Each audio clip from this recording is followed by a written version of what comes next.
কদমতলা ও গন্ডাছড়ায় হিংসাত্মক ঘটনায় ক্ষতিগ্রস্ত পরিবারগুলোর প্রতিনিধিরা সোমবার মানবাধিকার কমিশনের দ্বারস্থ হন। এদিন কদমতলা ও গন্ডাছড়া ন্যায় বিচার মঞ্চের তরফ থেকে কমিশনের চেয়ারম্যানের কাছে আবেদন রাখা হয় আক্রান্ত পরিবারগুলোর পক্ষ থেকে দায়ের করা মামলাগুলো যেন দ্রুত নিষ্পত্তি করা হয়।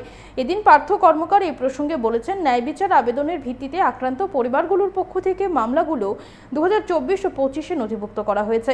কমিশনের পক্ষে তদন্তকারী আধিকারিকরা কয়েক দফায় ঘটনাস্থলে গিয়ে হিংসার ঘটনায় আক্রান্ত প্রত্যেক পরিবারের ক্ষয়ক্ষতি সম্পর্কে ও সামগ্রিক হিংসার ঘটনা নিয়ে তদন্ত কার্য সম্পাদন করেন এবং কমিশনের নির্দেশ অনুযায়ী সাক্ষীরা যথাসময়ে উপস্থিত হয়ে তাদের সাক্ষ্য প্রদান করেছেন।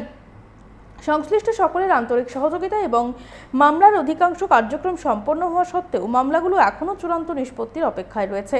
মামলার এই দীর্ঘসূত্রিতা সংশ্লিষ্ট পক্ষগুলোর জন্য অপ্রয়োজনীয় দুর্ভোগ, মানসিক উদ্বেগ, অসুবিধা এবং অনিশ্চয়তা সৃষ্টি করেছে। বিচার বিলম্বিত হলে তা শুধু বিচার প্রক্রিয়ার উদ্দেশ্যকেই ব্যর্থ করে না, বরং মানবাধিকার সুরক্ষার মূল লক্ষ্যকেও ক্ষুণ্ণ করে।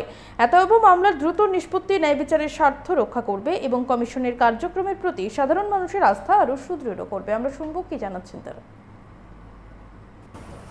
আমরা গন্ডাতুইসা এবং কদমতলা ন্যায় বিচার মঞ্চ তরফে আজকে আমরা মানবাধিকার কমিশনের চেয়ারপারসন এবং যারা কমিশনার আছেন তাদের সাথে দেখা করতে এসেছি এই কারণে যে 2024 সালে ত্রিপুরার ইতিহাসে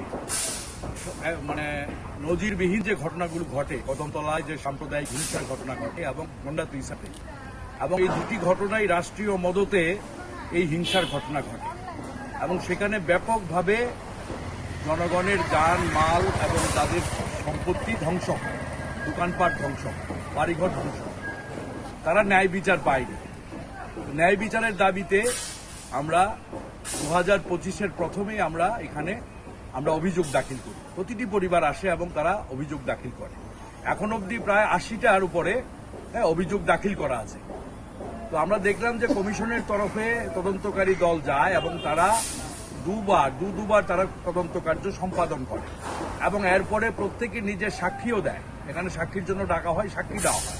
কিন্তু আজকে 1 বছর অতিক্রান্ত, এখনো কোনো প্রত্যেকটা মামলার এখনো কোনো নিষ্পত্তি হয়নি। যদি নিষ্পত্তি না হয় 1 বছরের মধ্যে, তাহলে স্বাভাবিকভাবে যারা ন্যায় বিচারের জন্য লড়ছে, সেই লড়াইটা সেখানে শুধুমাত্র এটা জাস্টিস ডিনাইড হয় না, জাস্টিস ডিলেড জাস্টিস ডিনাইড না, এখানে মানব অধিকারও ক্ষুণ্ণ হয়। তো সেই দিক থেকে আজকে আমরা এসেছি যে কমিশনের সাথে আমরা কথা বলতে এবং পিটিশন আমরা নিয়ে এসেছি যে দ্রুত আমাদের মামলাগুলি নিষ্পত্তি করা। যদি না করা হয় তাইলে আমরা আন্দোলনেই যাব, আর আন্দোলন ছাড়া, রাস্তায় আন্দোলন ছাড়া আর অন্য কোনো পথ নেই। সাংবিধানিক সংস্থাগুলি যদি ন্যায় বিচারের পথকে সুগম না করে এবং মানুষ যদি ন্যায় বিচার না পায়, তাহলে মানুষ তো রাস্তায় আন্দোলন ছাড়া আর কোনো জায়গা নেই। বাবা সাহেব আম্বেদকর এবং আমাদের সংবিধান প্রত্যেকের জন্য ন্যায়, সমানতা, প্রত্যেকের স্বাধীনতার গ্যারান্টি করার কথা বলেছে রাষ্ট্রকে। সংবিধান এই অধিকারগুলো আমাকে দিয়েছে। তো আমি কেন ন্যায় পাবো না, আমি কেন সমানতা পাবো না? কাজে ন্যায় এবং সাম্যের যে লড়াই, এই লড়াই আমাদের জারি রাখতে হবে। এই লক্ষ্যে আজকে আমরা এসেছি এবং এটা আমরা দাবি করেছি। মাননীয় কমিশনার তিনি বলেছেন খুব দ্রুতই, ইনভেস্টিগেশনের কয়েকটি জায়গা বাকি আছে, খুব দ্রুতই তিনি এগুলো নিষ্পত্তি করবেন বলে তিনি আমাদের কথা দিয়েছেন। আমরা ওনার সাথে কথা বলে এখন বেরিয়ে